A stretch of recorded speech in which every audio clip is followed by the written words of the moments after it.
it just shows you the powerful aftermath of what's really happened in Tehran as we speak. These are the latest sets of visuals that have emerged of a bombing that's happened in the heart of Iran. This is the satellite imagery that shows the impact of the bombings in Tehran. Professor Swaran Singh, just what we were talking about.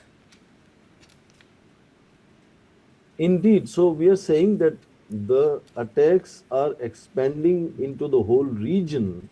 About a dozen places, Iran has already done strikes. The U.S. and Israel have done strikes yesterday. They are doing strikes today. In all wars in human history, it is the common people who will suffer always. And in this case also, it's the common people who will suffer. Of course, some leaders are directly, hit because they are the target of regime change kind of thinking here. But this continuously is becoming not just regional, but actually international. You were earlier mentioning of, some Shia populations getting agitated in some other countries. There are 18 to 20 countries where there is a Shia population. Of course, other than Iran, as Azerbaijan, Bahrain, Iraq has larger chunks of Shia population.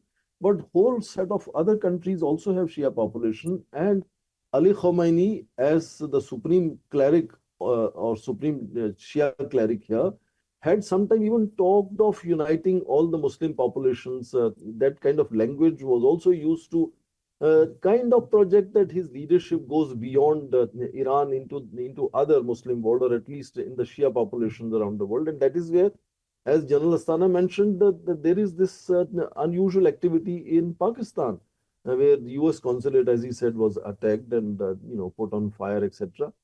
But what we are noticing is that this region is also a region which is a hub of energy. So from Strait of Hormuz itself, which obviously is closed, about 1/4 of total gas exports of the world go through those sea lanes. About 20% of crude oil exports happen from those areas. Countries like South Korea or Japan more or less completely depend on imports from here. Countries like China and India depend enormously on energy imports. So the impact on airlines, for example, some of these, the airports are closed, which are major airports of the world. So it's becoming global in terms of death and destruction to the entire region now, because no destination is absolutely safe. The attacks could be, to any of these areas where Iran thinks, it can potentially do some damage to Americans, and, indirectly impact on the oil market, on airlines market, on everything else in that sense. And as General said, is it also not justifying that kind of decapitating strikes that now others potentially may be tempted?